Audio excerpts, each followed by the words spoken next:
courtesy of our friends at the USL Championship and YouTube. Congratulations, my friend. You're on the board at home. Thank you. Well done, Mr. Technicality over there. I am so not that. I am so not that. Oh man, that was fun. Yeah, it was a good time. I was actually on a radio call at the time. Oh, you were? Yeah, I was on a radio call, so I got to call it with the play-by-play for the radio, which was fun. Oh, that's fantastic. Does that tape exist anywhere? It That's does. my next question. I'll shoot it over to you. Oh, see now, I'm going to have to listen to this.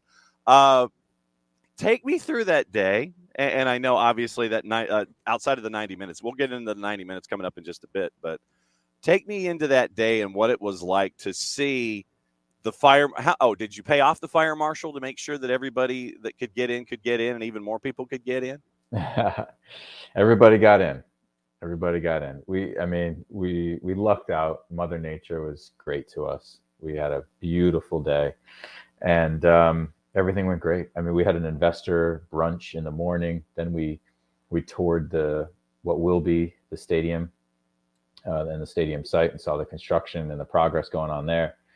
And then we headed over to the stadium, and I got there an hour and a half before kickoff, and we were shocked that there were people there already, tailgating and just gathering and playing hacky sack, and little kids playing in the parking lot. And it was an awesome day. Really, we had very little that went wrong. I think there were some people that didn't get there as early as we had suggested, and struggled with traffic and parking and logistics, stuff like that. But we took care of them, I think. And so I think everybody had a really good time, and the team played really well. We hit the post twice in the first half, once in the second, I think. So we were super unlucky to be down 1-0, honestly. We played really well. And obviously really excited that we got the goal. We're still looking for our first goal scorer, because they put that down correctly as an own goal. Our official first goal was scored by the infamous OG. And honestly, we almost had the winner, if not for former Atlanta United player Alex Tambakis. We would have scored a few goals. He had a great game, particularly had a fantastic save in like the 94th minute. Yeah, Tambakis has really turned into a bit of a troublemaker between the sticks in USL Championship, and you guys got to experience that firsthand. And obviously, there's nothing wrong with having the original gangster, the OG, being the guy that puts the ball in the back of the net for you. But now that you've had a couple days to kind of drift away from that home opener, and from being color commentator Michael Parkhurst and mogul in training Michael Parkhurst, with all these kinds of things, what have you learned about that day that you can carry forward with you, not just as someone who's invested, but someone who's invested in that process? And just the amount of work and that goes in behind the scenes, and what it takes to actually pull off a game day. I don't know, the first game day was even more spectacles than hopefully games 2 through 17. But still, there's just so much. And it's just incredible that, the players just show up and play a game, and everything that goes on behind the scenes. And so, I think we're still collecting data and feedback from people to understand how their experience was, because we think it was great based off of what we heard and saw. But, we want to hear where we weren't great. But, I think just the tremendous amount of work, how important it is to have good people, hardworking people, and what a difference like friendly staff makes. We got a lot of comments about how friendly the staff was all around the stadium, and it makes such a big difference. It's little things, and I think we nailed that part on day one, which was really great. Okay, so then let me spin this into mentoring when it comes to learning about what you and Greg are doing. When it comes to feedback that you guys get about what you're doing at Beyond Goals, where does the feedback come from about what you guys are doing? Does it come from parents, outside sources, choice D, all the above. When you guys are looking for feedback and feedback's coming in, whether you're looking for it or not, where does it come from? Yeah, sometimes it comes from the athletes themselves. They'll shoot us a message or a video or, hey, a little message after a game, excited about their performance or what happened. I'd say more often it comes from a parent who sees it and shoots us a message and lets us know what's going on and how it's helped and how they enjoyed it and what they got out of it and those types of things. Obviously every now and then we have to get some feedback from higher ups, athletic director type things. And so we just ask them directly. But I think that feedback's important, right? We like athletes are not perfect, and we're growing and learning and trying to be our best we can. But the feedback's always important. So, when it comes to getting that feedback, yeah, you mentioned how important it is.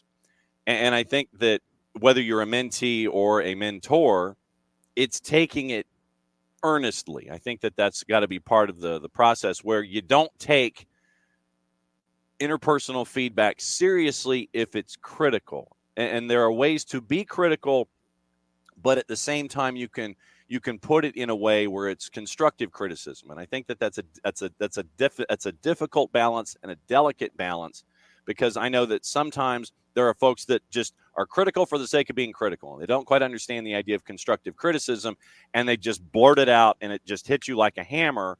And it takes a while, I think, for folks to understand the difference between just being blunt and being constructive when it comes to giving criticism. When it comes to just outside of beyond goals, do you see folks who are blunt and who are constructive? And is there more than one or the other? Do folks need to learn how to be more constructive than they are blunt these days? Sometimes, yes. I've seen both inside and outside of soccer. And, it just goes to different leadership styles. And, I lean more towards the constructive criticism for sure. You mean you're not like Bud Kilmer in the movies with John Voight, and you're sitting there, it's like you're hammering James Vanderbeek, with the Varsity Blues. You're not like that guy?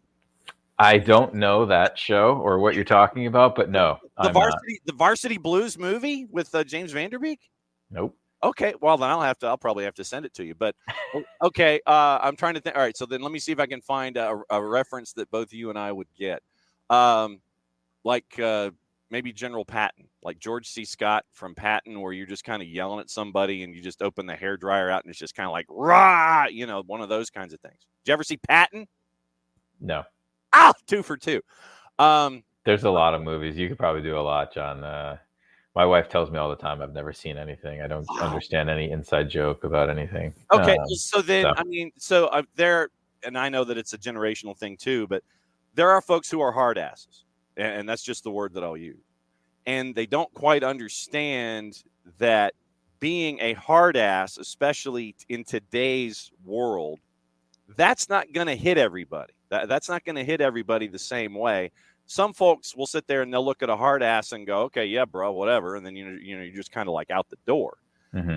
It just comes down to styles. So, I mean, are there folks that you still come across that are just like this drill instructor? Oh, Full Metal Jacket. Did you see that one? No. 3 for 3. I'm not even sure these are real movies. Okay, true. But there are hard asses that are out there today, and they'll just yell at kids. And some kids, depending on their upbringing, some young adults may sit there and understand it in that frame of reference. But I think a lot of young athletes today will sit there, they'll get yelled at, they'll turn it off, and they'll head the other direction. It's like, yeah, bro, I'm out because I'm not going to put up with this stuff. Yeah, and there's definitely a line. And, there's coaches that are hard asses because they've got a high expectation and they know the game really well. And there's hard asses because they don't know how to coach well, and they get frustrated when the players aren't playing well and not doing what they're supposed to be doing because they're not being coached well. And then they get upset. Yeah. I was laughing at Alex's comment because about the IMG incubator, because I had a hard ass coach down in IMG. Yeah. And a lot of kids did not care for him. But he was tremendous. I mean, he knew the game so well. Everybody knew that he knew the game really well and could teach so much. But he was a hard ass as well. And I think that some of it is developing some thick skin and blocking out some of the hard ass stuff so that you can actually take in the useful information, because he was one of the best coaches I ever had, and I learned a ton from. But he broke some kids, that's for sure. Well, and I think that, in this day and age, I think that breaking kids, you run the risk of chasing them away from something that they love doing when you do that. Totally. Instead of just sitting there and bringing them along in the process, you suck. And then you're just like, well, all right, fine. I must just suck. And then, I'm out the door, and you're not doing, and the adult in the room ends up being the younger adult in this process, because you're not going to put up with that kind of stuff. You mentioned that you had a hard ass. I mean, how long did it take you to formulate who you are when it came to being a leader, and your style when it came to being a mentor? Was it being formulated with that time, being subjected to the hard ass at IMG, and then after? How long did it take you to figure out who you were when it came to your leadership style and how you wanted to do things? I think leadership as a captain of a team, it took me a while, just because I was quiet, and I actually had to bring it up a level, like to make sure that I held guys a little bit more accountable, rather than, being afraid that I was being too hard or anything. It was always, I needed to be harder and step up that way, versus tone it down a little bit. So that was where I had to mature a little bit in my growth. But the rest of it was, just being more true to myself and understanding. And I think that's what made me a good leader on the field, was just connecting with guys and understanding that you can't be the same way with every player, and connecting and understanding what they're going through and how they see the game, and off the field and on the field and things like that. So, it's a learning process for sure. Did you ever have to dial somebody back, whether it was a teammate or a coach or someone that you held in high regard, to sit there and it's like, bruh, kind of come back to the rest of us a little bit? You're going, John, that was like my second job at Atlanta United, was toning down Joseph the whole time.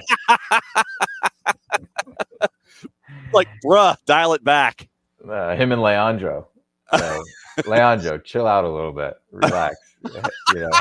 Calm down. Well, and first thing I would imagine when you're going to Joseph, it's like, bro, what's up with the hair?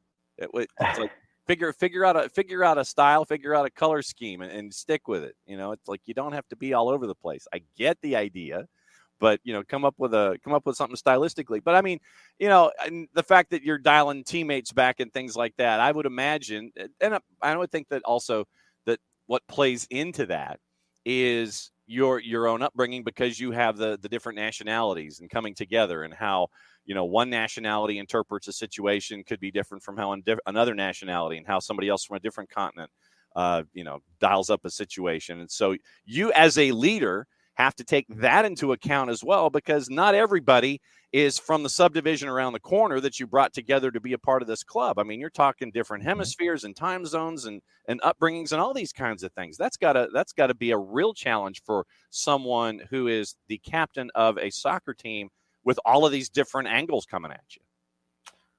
It's the beautiful game.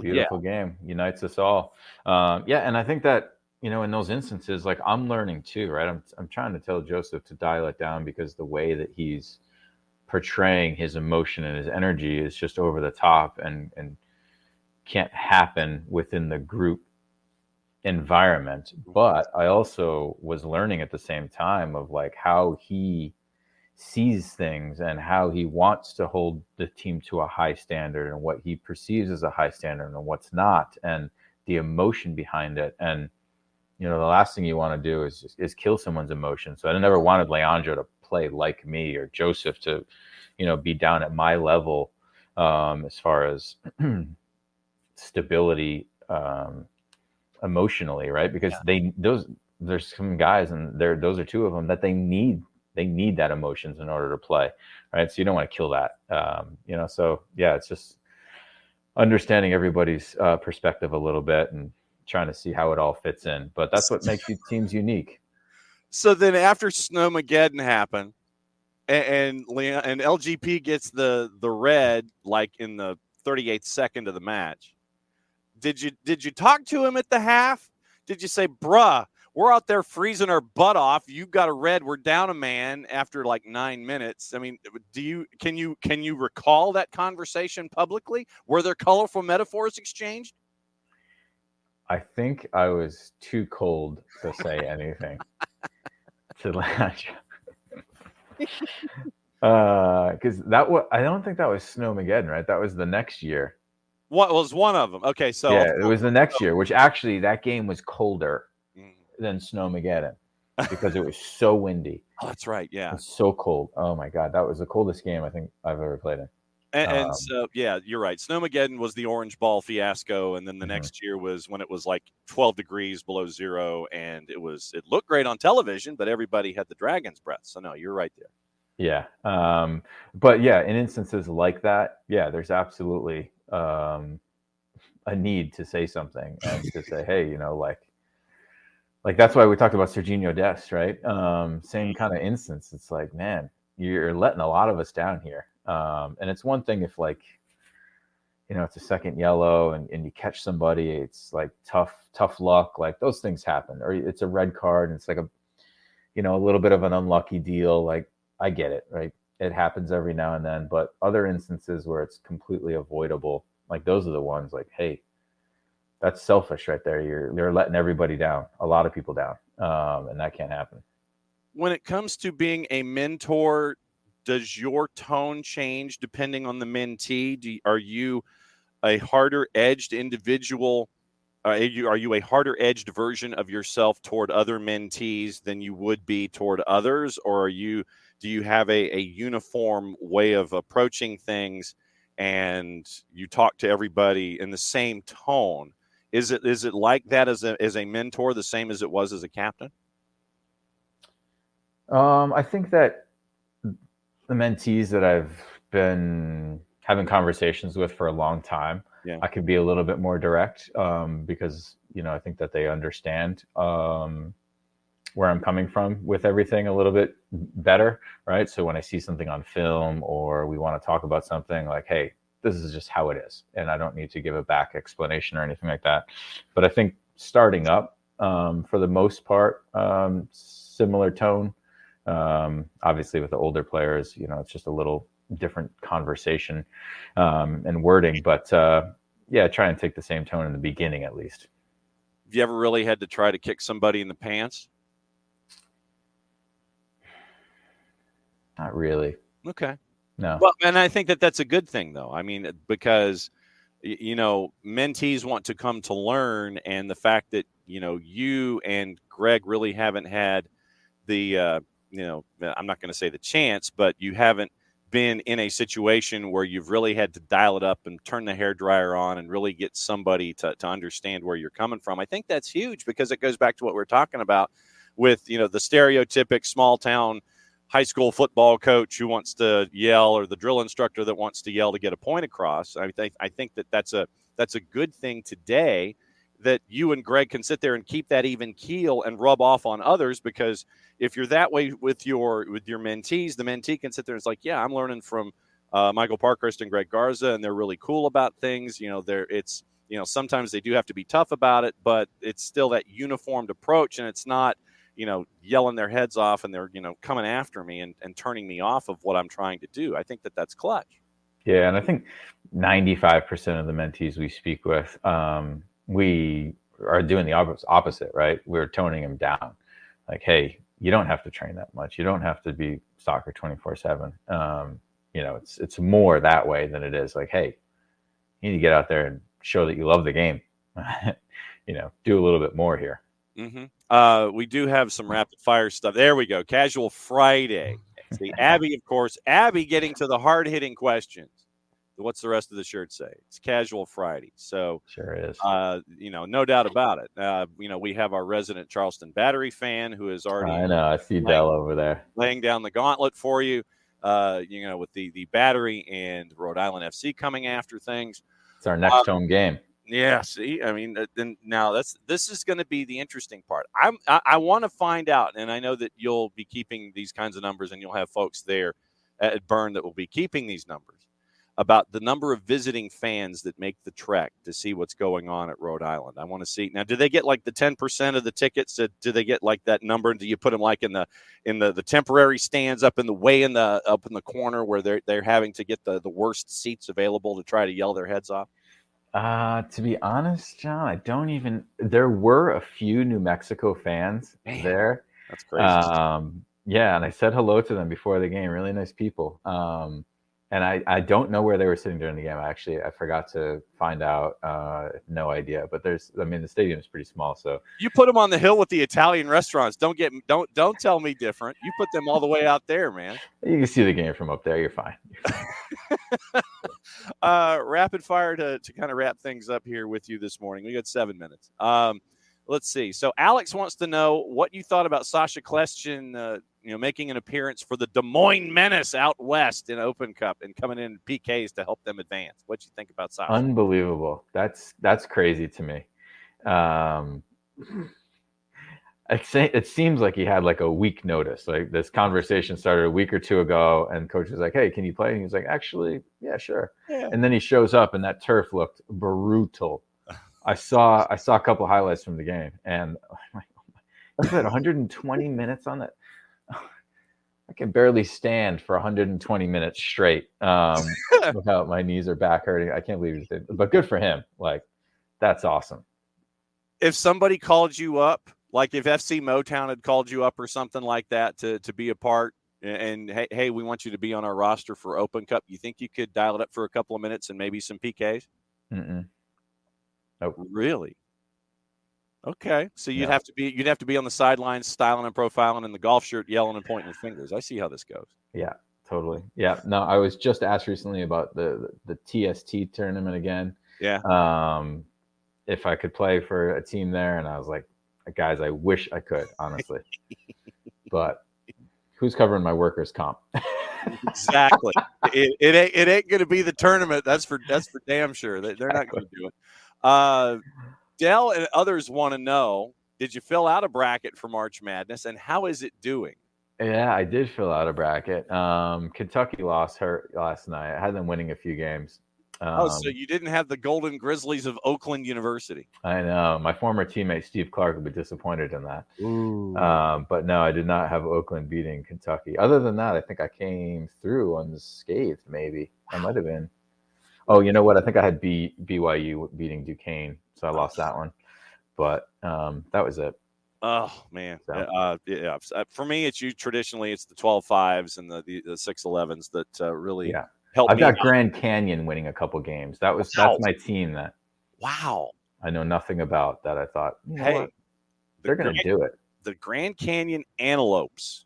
And Dan Marley used to be their head coach when they transitioned to Division I. Yeah, when they started up, Dan Marley was integral to there. It's like Jerry Colangelo, the owner of the Suns, was a part of that university and helping it get on its feet. And so they had Thunder Dan come in and be the head coach, and they did really well in the NAIA and D2. And now that they're D1, they're out on the WAC, and they're causing problems out there, and they finally made the tournament. Dell wants to know what book you're reading right now. You know what? It's on the counter in the other room. I was gonna say, what book has a bookmark in it right now? It's a really good book too. Shoot. Kind of want to run and grab it, but that's all right.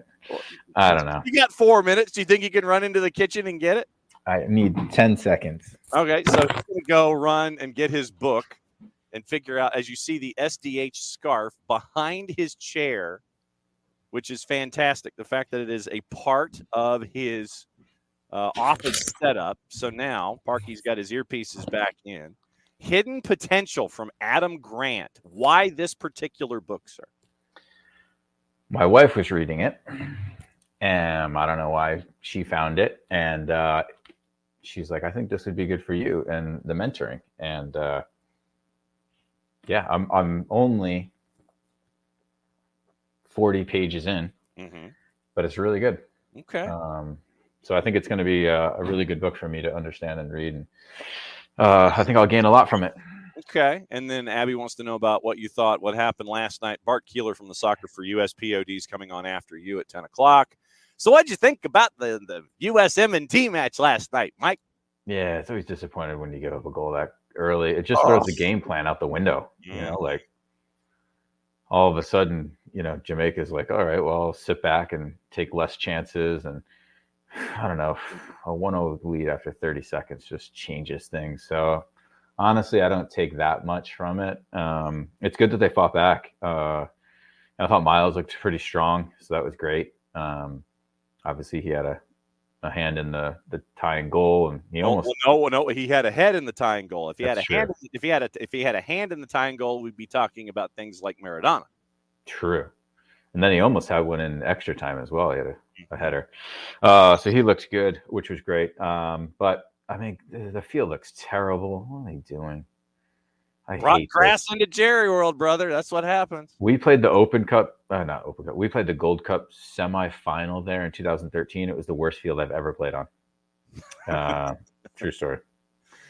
So, because they took the turf. I don't know if the turf's down under that grass. Yeah. They took the turf up when we played there and just put the grass on top of whatever surface is under that, and it was brutal. So yeah, the field looked terrible. But anyways, you're going to play on terrible fields in CONCACAF. So I don't know.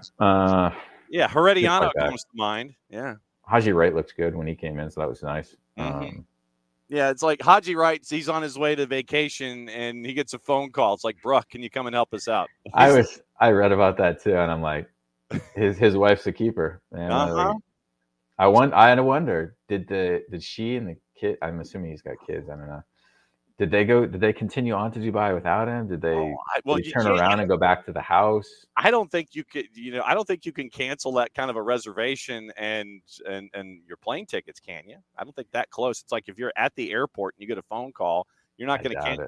I would say, look, because if the boss is a keeper and she's like, yeah, you're at the airport, I would say, look, go enjoy the hotel, go enjoy Dubai, go enjoy the flight, enjoy what's going on. I'll catch up with you and enjoy it. That's basically how I would do it. I would sit there and it's like, look, you're fantastic. I love you. Go enjoy this. We can't cash out and get our money back. Just go enjoy Dubai. His bonus checks for these games will more than cover his trip to Dubai. So I think they'll be all right. No doubt. And Abby has posted for her avatar here. I did see that earlier. Yeah. Both of you wearing toques, by the way. So I'm imagining that this was not a summer picture that was taken with the two. I think that was when they came out and played a game on the training field. Man, that's wild. But yeah, that is not a summer picture. All right. So what else is going on with you and Greg and Beyond Goals? What's going on? We've done a couple of video sessions with a bunch of kids, which have been really good. Just breaking down film, looking at things, and kids seem to really enjoy that aspect of things. So we're going to continue to do that a little bit here and there because if they enjoy it, we enjoy it. It's just watching film, and that's what I do now. Just as I watch games and I see things where I'm like, oh, that's a good play, or oh, that's something I wouldn't do. I'll just try and go clip it and save it and show kids later on. Absolutely. At MF Parkhurst on the 280 character app, at BG Mentoring, Beyond Goals Mentoring. As always, Cap, it's great to see you every couple of weeks where we get to catch up with you and how things are growing, and not just your Rhode Island FC-ness and your mogulness, but what's going on there at Beyond Goals. Enjoy the rest of your casual Friday, my friend. Go get your breakfast, and we'll catch up soon. Sounds good.